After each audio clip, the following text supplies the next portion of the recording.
Hello, fellow thinkers. Welcome to another episode of the Independent Minds podcast. Yes, we know it's been a while, but regardless, we're very excited to be with you.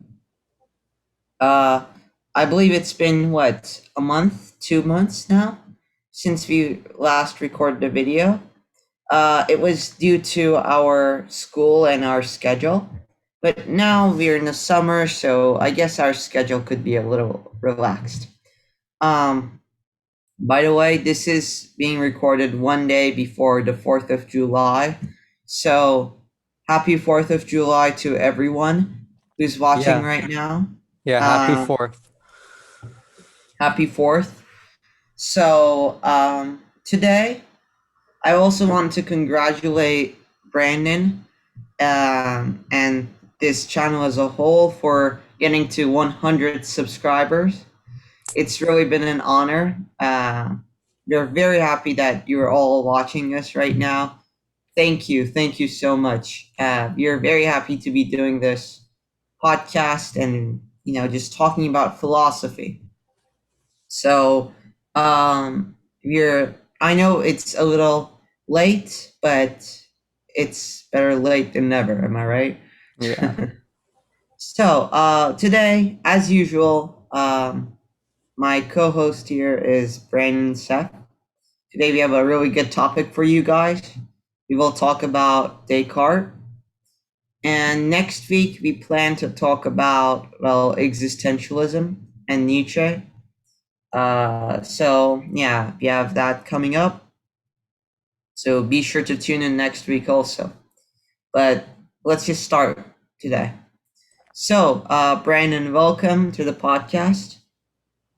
Hi. Yeah, it's great to be here.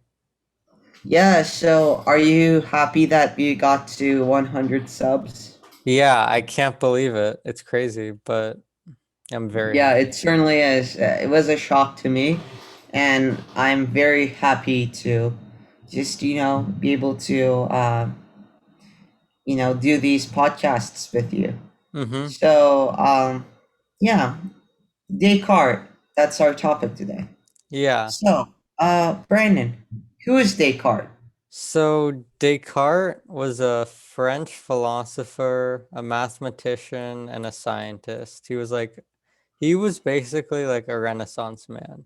Like he was very good at whatever he did. And he made a lot of contributions in like non-philosophical areas.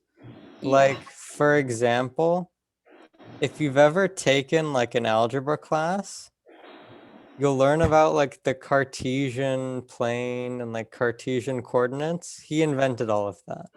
Okay. So he's Yes. very known in like multiple fields because he was a very smart guy. But we're going to talk about his like philosophical views. So Descartes is actually because of the time where he lived, which was during the 17th century. He was a Des- 17th century thinker essentially, and he, he was seen as very radical for his time.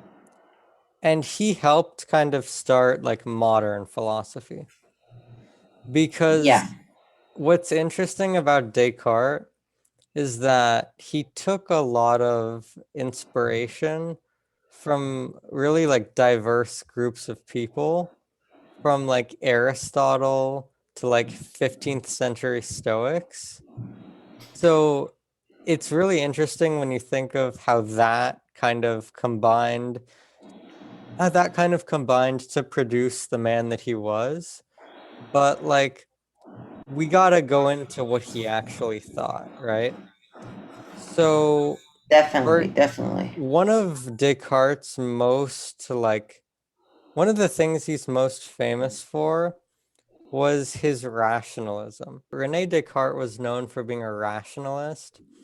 And what this means is that he didn't want to believe things based on like tradition or faith, but he really He didn't wanted, bring God into this, well, into his thoughts. He did, but he didn't base his essential, this is because God made it so. He rather tried to use human logic, essentially. so what Rene Descartes did was basically like, yeah, Ner's right. Like he tried to use logic to justify stuff. And Yeah. one of like the big examples of this is in like his most famous statement, you know, cogito ergo sum, I think, therefore I am. Can you explain what that means, Ner? So, I think, therefore, I am is essentially like this question was really asked by so many philosophers throughout the ages. So basically, it essentially meant, so they were asking the question, how do we know if we exist? How do we know if it's not just a dream? Am I right? So people were wondering like what the answer to that is. I mean, how do you know if you don't exist or if you exist essentially? So his answer was simply, I think, therefore I am. So how he came up to this point was basically he doubted everything. He could doubt, for example, his thoughts, his everything, but he couldn't doubt his existence because he was able to think. So this is just like a really simple trick, which um, which basically means that, for example, if you don't exist, how can you think about it essentially? And he asked this question many times, and he was able to doubt everything except his existence. And that's why he came up with this conclusion. Yeah. So Ner's right. And it's very important to think about why he was doubting everything too, because he was big on rationalism, meaning like having like reason for your beliefs. Mhm. And like what he was thinking was that like, well, let's say I have this belief. How do I know if it's true? I want to doubt everything so that I can be sure that I don't believe like wrong things. Then I find something that I cannot doubt and I build my philosophy off of that. So that's really the significance because him existing is kind of the basis of his entire philosophy. And it's very, like, I guess, intuitive and like kind of satisfying when you think about it like that. Can I add one thing? Sure. So he basically believed that his senses were really untrustworthy. Because, for example, does it ever happen to you, Brennan, that you sometimes fall asleep and you just feel like you're in a completely different place and it seems like reality when Sure. you're dreaming? Sure. So doesn't that just prove his point that we don't have to actually be somewhere to essentially dream that we're there? You get what I mean? Well, I mean, yeah, For like, example, if I dream that I'm on a beach, do I really have to be there? of course not. So it's essentially, that's what he's trying to prove. That's what he's saying. If we think about it that way, then yeah, life could just be a dream. Am I right? Life could be a Well, dream. so he wants to make sure that like he's not gonna be one of these people who uses like bad excuses for their knowledge.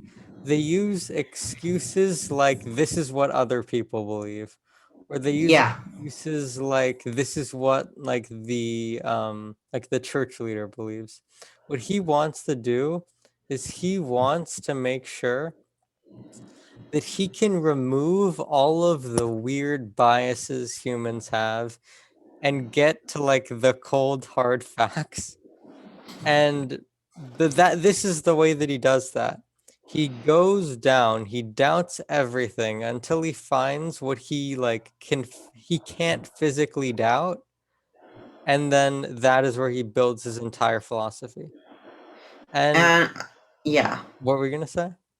I guess the crux of that, of his like rational philosophy, is the saying, "I think, therefore I am," as you said, because you can't, you start to not be able to doubt some things. That's when you know that you could base your entire argument upon something, and people can't disprove it essentially. Yeah, there actually is there actually is like one problem though. There's one problem with his argument that like you can fix really easily, but like if you say I think, you're already presupposing I, right? Yeah, yeah, yeah, yeah. But there's actually a way to fix that, and instead what you just do is you say that thinking happens, therefore like a thinker must exist. You don't need Yeah. to already state I.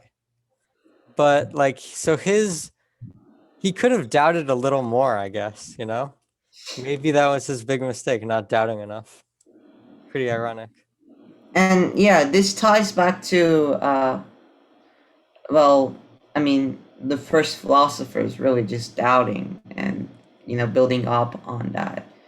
The Socratic method questions. Yeah. So So why it, it's don't sorry, what you're gonna say? it's only very natural for philosophers to just, I guess, build up on, I guess, those thoughts of the original philosophers. Am I right? Yeah, so why don't we talk about like some of his other philosophical views? Oh yeah. So people like to see him as just the one phrase. I think, therefore I am, but he really has much more to his life, which just amazes me. For example, he kind of like had to.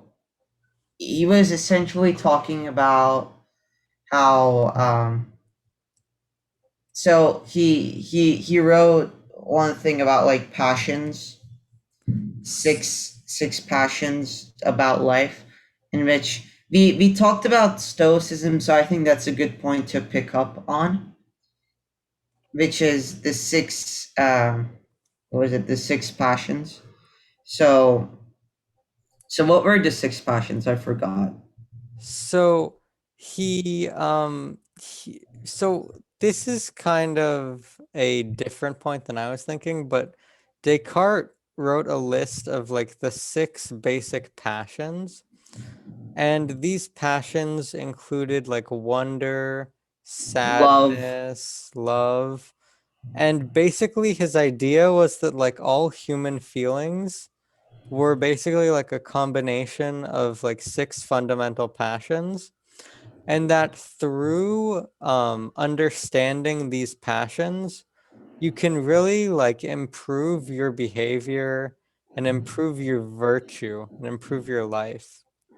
This is kind of like in contrast to some like stoicism, to some philosophies like stoicism that we've talked about, because while René Descartes thinks that we should be like understanding them and kind of dealing with them through our understanding, what Individualism, essentially. You're trying to take it in like an individual level instead of thinking about it in, like, I guess, a stoic perspective, where you're trying to just eliminate it because it's bad. You get what I mean? yeah, like the stoic perspective on this is to suppress it, while the like Cartesian perspective on this is to kind of just push it in your direction, you know? And then Yeah. so René Descartes, so when he was alive, the Catholic Church was obviously very big, and most of his books were banned, you know? That didn't stop him because nobody could stop him. But like even though his books were banned, René Descartes wrote like a lot of things concerning like religion too. Like he had a really cool argument for he had a really cool argument for like extending I think therefore I am. And this is it. Basically like we all see things or hear things or get some senses. Now, we don't choose to do this. It's involuntary. This means that they have to be like external to our senses because we do not will them. Hold This on. What do you mean by external to our senses? something must be causing a sense. If you see a rock, that Yeah. rock must not be you. Oh, okay. Do you Oh, I get it got like it. I that? got it. So yeah, yeah, I guess I was a little confused. So you're talking about how a rock is, for example, it's just a physical thing that we could sense, but it's just not a part of me. But I was going into like one of the clever ways that Rene Descartes was able to like build up his philosophy. So he established that he existed, you know, but like the way he went further from that was he argued that like sensory perceptions, they're not voluntary, obviously. Like they come to you involuntarily. You don't will them to happen, obviously. So this means that they're like external to you. And this proves that the external world exists. So that's how he proved that like for example, like that's how he proved that it wasn't only him, basically. And then Yeah. Descartes was able to kind of like he had a separate argument for God, and then combining that with the existence of the external world, he was able to get everything else because he said that like God wouldn't deceive him and stuff.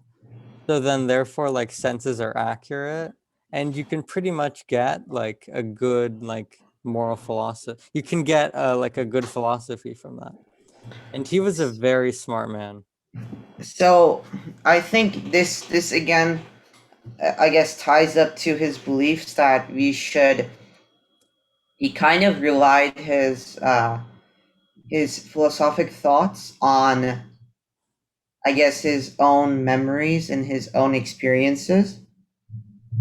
So he didn't just like he didn't just come up with something from just reading a specific author or like reading another philosopher.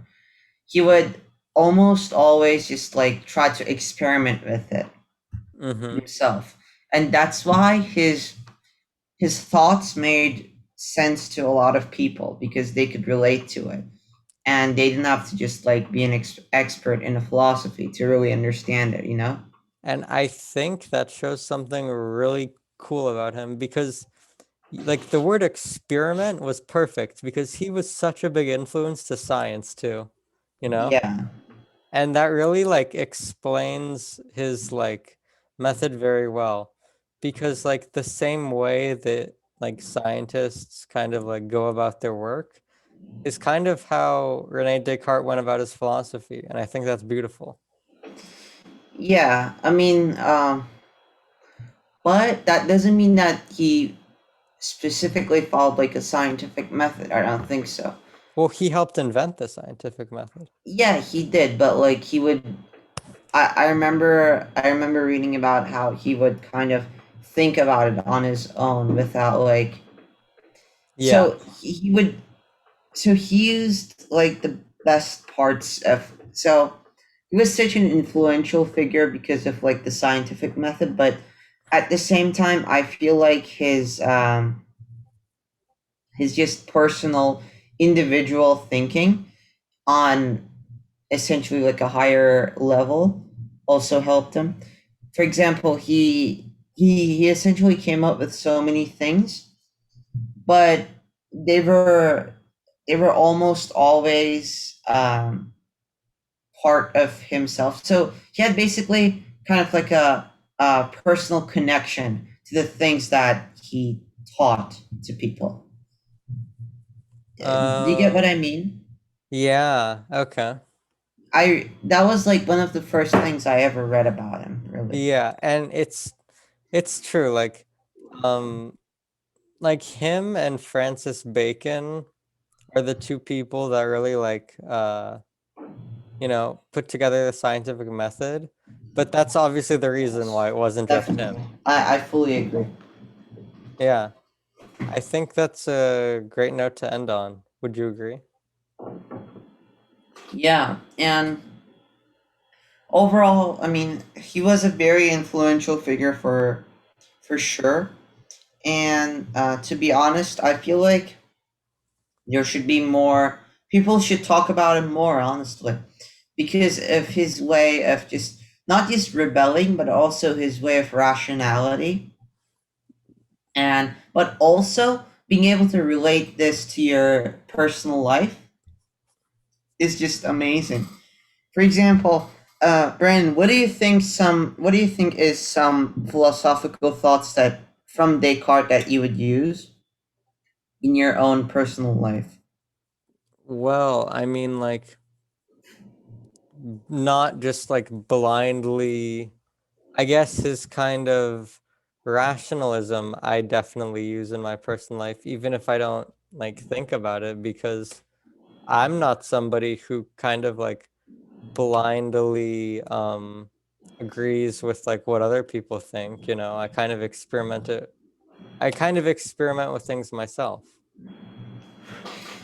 I fully agree on that. For example, for me, I um I kind of like his ideas on his basically passion, his I think, yeah, Book of Soul, I think. His his ideas on passion, because I think it's just like a great critique of Stoicism, because while Stoicism just tries to eliminate some parts of, I guess, like passions, you could say, that you as an individual automatically have the second you're born. Descartes tries to kind of guide those passions and tries to lead them to, I guess, and also not only improve, you don't improve upon them, but you can understand them, and you need to, you know, you start to feel better about yourself because you don't just try to eliminate it, which is, I feel like eliminating it would just be like unnatural to some degree. Yeah, definitely. So yeah, again, that was all pretty much. Yeah, So we've been talking for what, about 20 minutes. So I think that's a good note to end it on. Really, really great, arguments. He had really great philosophies that we could even look up to today. we could all learn from him. Yeah, and we should definitely just learn from him because of the fact that he was so great, and And we discussed why. we do all learn from him in math class. Yeah, Cartesian method. So cool. So that's all. Thank you again for watching. We are trying to. We will definitely pick up where we left off with the rest of the I guess episodes and podcasts, and so yeah, don't worry about it. And we're trying to upload hopefully next week as well, and the week after. So yeah, we're back. We're officially back, season 2. um So yeah, I'm very happy to have Brandon with me here. We have great arguments together, and we have great, I guess, we just have great conversations together, and we are really privileged to have this environment to share our thoughts with you guys. So Yeah, thank you again. Please don't forget to subscribe and hit the notification bell, along with liking the video, possibly. That would be great. And again, thank you all for watching. Now we'll sign off. Thank you. bye. Bye.